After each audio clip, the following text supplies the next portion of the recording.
Hello, welcome back to another video. Today we are going to watch the 4th stories from the Outlands, and this time its title is Up Close and Personal. Let's get into it.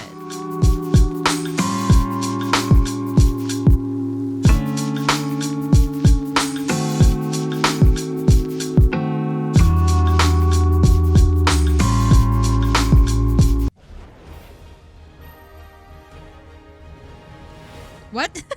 I'm sorry. So it's Hammond Robotics. Okay. We're sitting here tonight with James the Forge McCormick. It's great to have you here. Of course it's great to have me here. This is... Call me Jimmy. I was gonna say Gibraltar. Have qualified you to finally compete in the Apex games. What does that feel like? Oh, it's been a wild ride to get here. James the Forge McCormick. The entire way. Five-time hyper fighting Federation champion. Now that's something different. Entire way. I am blessed to have such great support behind me. Now you... Hammond Robotics has had my back. Oh, it's been a wild ride to get here, but... So judging by how they kind of idolize the people who are joining Apex Legends, kind of just gives me the feeling and kind of proves the feeling for me that the Apex Legends is like a glorified version of the Hunger Games. It's more of just entertainment, and it was Hammond Robotics, maybe? Yeah, Hammond Robotics created Apex Legends, I think, or maybe is sponsoring the Forge. So I'm not quite sure who he really is. It looks like Jibby, but not really, because the hair doesn't look right, the color. He's not in that race too, so I don't know, he might not be Gibraltar, but anyway, moving on. But Hammond Robotics has had my back the entire way.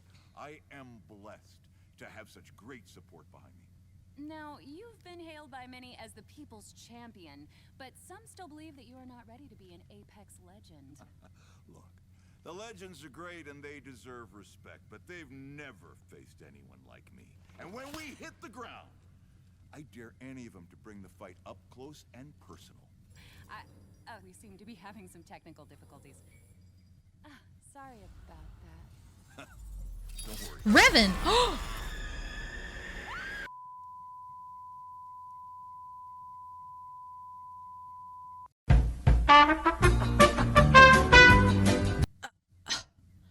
Excuse me?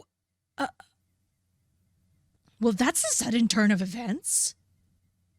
What? So he was supposed to be a legend? Well, thank you, Revenant, for ruining his chances.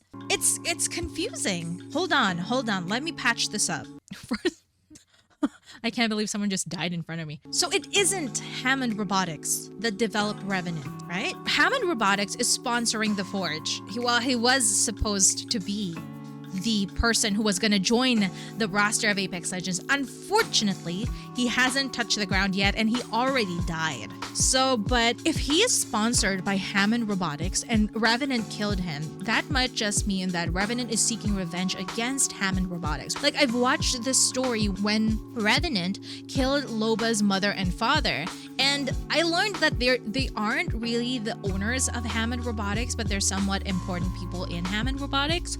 But there's something about Hammond Robotics that Revenant wants to seek revenge to.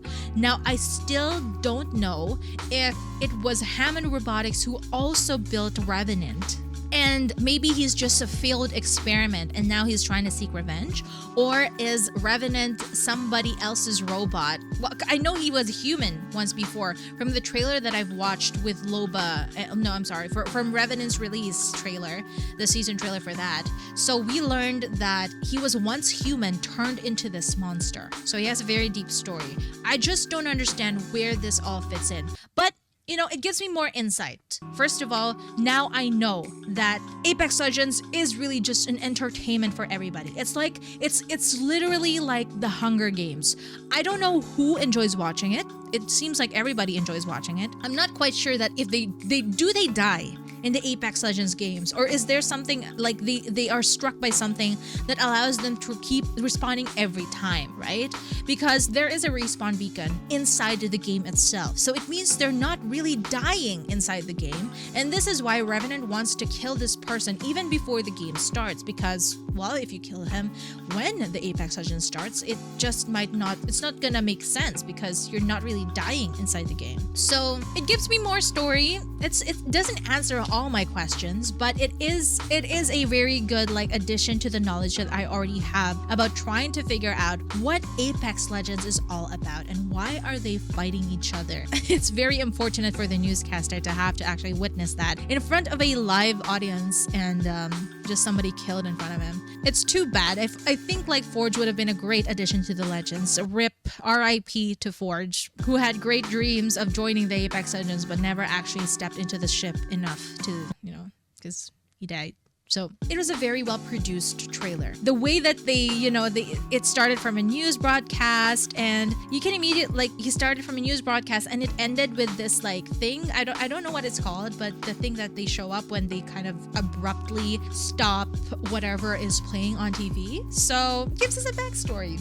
It's good. It's good. Voice actors were good. The animation was good. Like I said, I didn't really like the animation just because it's too comic-y for me, but it is how they animated every stories from the Outlands, so I'm not really gonna complain. If that is what it is, fine. So I'm just gonna focus on the story. It's a great addition. It's just cut too short, of course. It is just like a minute, and then it is really just a minute, isn't it? And it's just too short because Voidwalker was like 9 minutes. So I'm just now expecting something that long to watch. But it's a great addition to the story. They did just release Revenant, I think, when this one released as well. And this was the season 4 release trailer along with it. So it's all good. It's all good. It's a average out of 10. I feel sad. Like I haven't even seen him and yet he is already dead.